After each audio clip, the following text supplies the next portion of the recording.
స్త్రీ లక్షణాల బట్టి ఏ జాతికి చెందినదవుతుంది? నిత్యము రెండు పూటలా స్నానం చెయ్యునది, పరిమళము గలది, ప్రియ సంభాషణలు గలది, తక్కువ భుజించి అంతే తక్కువగా మాట్లాడేది దేవత.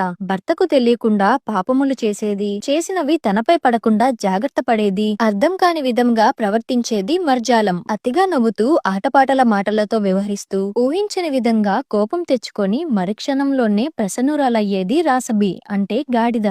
భర్తకు బంధువులకు అనుకూల కార్యములను చేస్తూ ఏకాంతమున భర్త వద్ద అంగవిన్యాస రూప శృంగార చేష్టలు చేసేది అసురి. విపరీతంగా తినుట, ఊరికే అతిగా మాట్లాడుతూ ఎవరినో ఒకరిని దూషిస్తూ భర్తకు ఎదురు చెప్పే స్త్రీ రాక్షసి. శుచి ఆకారం లేకుండా విసుగు తెచ్చే రూపంతో, చెమటతో, మాలిన్యంతో నిరంతరము కనిపించే స్త్రీ పిశాచి. నిత్య సన్నతయ్యి సువాసనలు గల పూలను ధరించి పదార్థములను ఇష్టంగా భుజించి భర్తకు ఆనందం కలిగించేలా అతనితో ఉద్యానవనాల్లో వ్యవహరించే స్త్రీ గాంధర్వి. చాపల్యము గలది, ఎల్లప్పుడూ దిక్కులు చూసేది, పిసినారి, తిరిగే గుణము కలది వానరి. చంద్రబింబం వంటి ముఖముతో, పొందుకైన అవయవాలతో మదించిన ఏనుగుల వలె నడిచేది, ఎర్రని వన్నెతో మెరిసే గోళ్లు కలది విద్యాధరి. వీణ వంటి సంగీత ధ్వనులను చెయ్యగలిగేది. పాటలు, వేణుగానము, పుష్పములు, సుగంధ ద్రవ్యములున్న ఆసక్తి గల స్త్రీ కూడా గాంధర్వే.